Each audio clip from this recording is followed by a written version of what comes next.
Hi mga kapins! Good day! So for today's vlog, I will teach you how I make my FGNAF.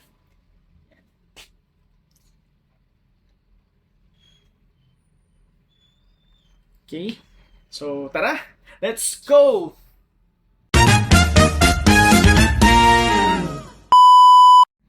Hi mga kapins! So, bale, this is how I do my FGNAT.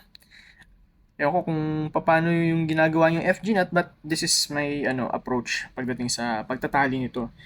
Okay, so ito yung dulo ng natin. Ito yung dulo ng braid natin. Yan. Bali, yung braid natin na ito ay, I think, is 50 or 60 pounds. Yan.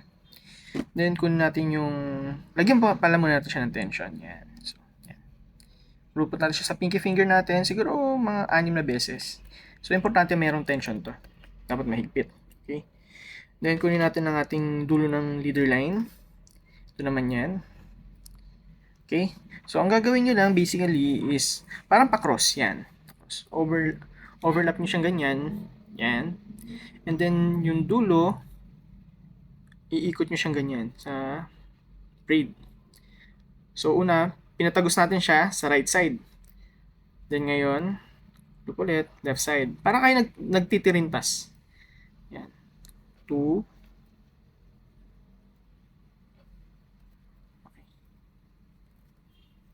Okay. 3. 4. 5.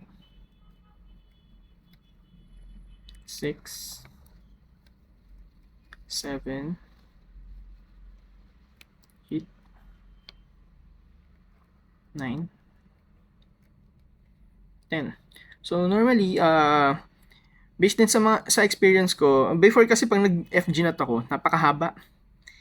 Akala ko, mas mahaba, o mas mataas ang magawa nating FG, yung loop natin na ganyan, yung knot natin, ay mas matibay. And then eventually, natutunan ko nga na less is more. Ngayon, kahit mga lang, mga 17 loops, okay na. Okay. 13, 14, 15, 16, 17. So, bakit less, di ba? Sabi nila ganyan. Kasi, normally, pag nag-tighten ito, nagkaroon na ng tension yung FG knot natin, hindi naman niya, mas maganda yung kagat ng braid natin kung mas konti. Wala namang magiging diferensya kung kung mahaba o maikli. Yun pa rin na magiging, kumbaga, suporta. Kumbaga, matibay pa rin siya. Pero mas maigi na yung ganito kaysa yung mapapagod ko pa nagagawa ka ng sobrang haba samantalang same lang ang effect. Okay, so ngayon nagawa na natin yung 17 loops. Hawakan na natin. Pipinch natin yan para hindi ko mawala yung linya. Ngayon, tatanggalin na natin itong pagkakabalot ng braid, yung dulo ng braid sa pinky finger natin. Ngayon, pagsasalubungin natin to. Yan. And then, wait lang ha. Yan, yung kabilang Kat natin yung spool dito. Yan. Okay. So, dapat, yan. Okay. Pagsasalubungin natin itong dulo ng, ng leader. Dito sa mismong braid natin going to the spool. O kaya, going to sa, sa reel. From the reel. Okay. And gagawa tayo ng loop. Yan. Half hitch knot. Yan. So, pag nakuha na natin yan, slide it downward hanggang doon sa end. Ayan, makikita nyo, doon siya titigil. Doon siya pinakahigpit. So, lagyan muna natin siya ng konti tension. Then, 1, 2. Yung iba, ginagawa nila alternate. Left and right ang ginagawa nilang half hitch. Ito gawin lang natin na isang side lang siya. 2. Yan, nakikita nyo ba yung yan yung nabubuo natin. So, gagawa tayo ng at least mga 10. Ano ba nagawa natin? 3? Ang gawin niya 3. Then 4.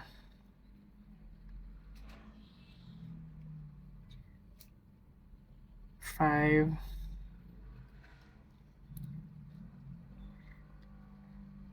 6, 7, 8, yan, 9, and 10. Okay. Higpitan lang natin konti. So, ganito magiging itsura niya. Yung pinaka-lock niya sa dulo. Yan. Okay. Yan.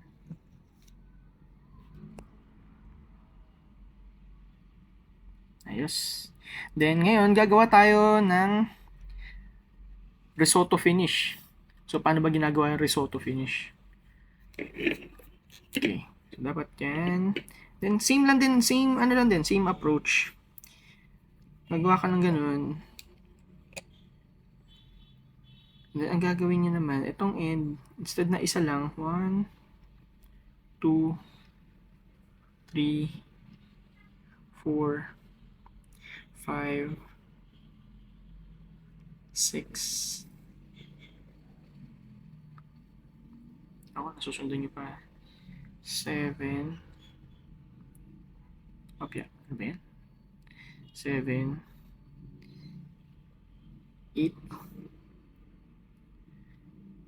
9, and 10. Okay? 10. 10 loops. Yan. So, makikita nyo, ganyan ang forma niyan. Yan.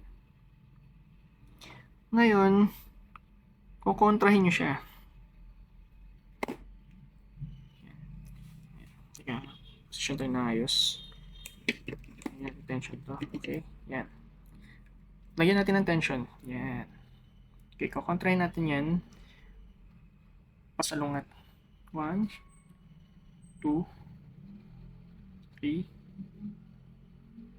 4, 5, 6, 7. Yan. Then, hilahin na siya, dahan-dahan. Medyo mahigpit Iba, nilalawayan to, pero syempre hindi natin lalawayan. Lagyan na lang natin ng oil para medyo dumulas-dulas yung dugtungan niya. Yan. Then, hilahin na siya, dahan-dahan. Yan, hanggang sa ma-form nyo yung ganyan. Yan, ganyan na magiging dulo niya. Diba, napapalad ko, dinidilaan pa Gagawin ko sana yung may may halak pa yung Pwede na! Pero syempre, hindi na natin gagawin yun. Masyado ng brutal yung ganun, guys. So, hilain natin to. And then, syempre, hihilain natin magkabila ang braid natin. So, syempre, dapat dahan-dahan lang kayo dito, guys, pag kasi matalim tong braid. So, lagyan natin siya ng tension. Hilain natin magkabila yung braid and then yung leader natin. Lagyan natin siya ng konting tension. Yan.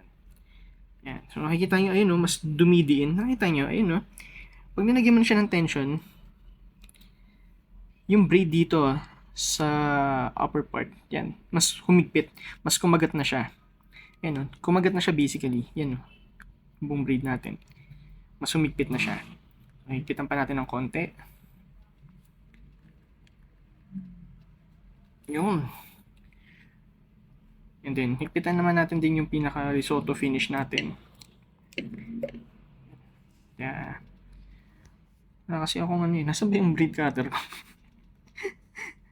Nga pala guys, nandito tayo sa shop Pero, hindi ko alam kung nasa yung braid cutter ko. So, pakita lang natin na yan. So, ganyan ang magiging itsura niyan. Yan, mahigpit na yan. Ngayon, paano natin tatapusin to? Diba? Siyempre, kailangan natin putulin yung mga ends nito. Diba? Teka tutuloy natin. Wait lang. Kukunin ko lang yung braid cutter ko. Okay, so nakuha na natin yung braid cutter natin. So puputulin na natin itong mga end. Higpitan natin. So, lagyan pa natin ng konting higpit. Yan. Yan. Okay. So, pag pinutol natin siya, huwag nyo isasagad. Mag-iwan kayo ng konti. Yan. Makikita nyo yan. Ayan, may konting ganyan. May lawit. Yan. And then, ito din yung dulo ng ano natin, ng leader. Trim din natin, pero wag nyo isasagad. Yan. Tignan na tayo ng konting-konti. Kasi may gagawin tayo dyan. Yan. So, sa paggamit ng lighter, syempre, lagyan natin ng konting ingat. Kasi gagamitin natin siya ngayon. Susunugin natin yung mga dulo-dulo. Yan. Itong dalawa. Pero, alalay lang. Sabi no, alalay, lakas ng apoy. Yan. Konting-konti. Padadaplisan nyo lang. Yan. Hanggang sa dumapa siya ng konti. Huwag niyo sasagad na ano.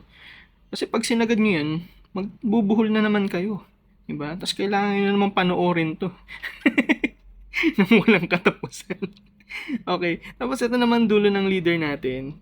Sunugin natin yan. Alalay lang. Yan. Maglalabis dahil yari tayo. Yun. And then, tap lang natin siyang ganyan para mag-flat. Alam mo yun, para magkaroon siya ng sagka, ng lock sa dulo. Para hindi mag-slip yung nut natin. Itong risotto finish natin. Yan. So, that's it mga ka-fins. This is my version of the FG nut. Yan. Mike's version. Ayan, matibay to. Di ba? Maaasahan. Yan. So, sana meron kayong natutunan sa ating vlog ngayong araw, ating tutorial. Kung may question kayo, message nyo lang ako. Kung naguguluhan kayo, message nyo lang din ako para mas guluhin pa natin ang isip. Ay, nako.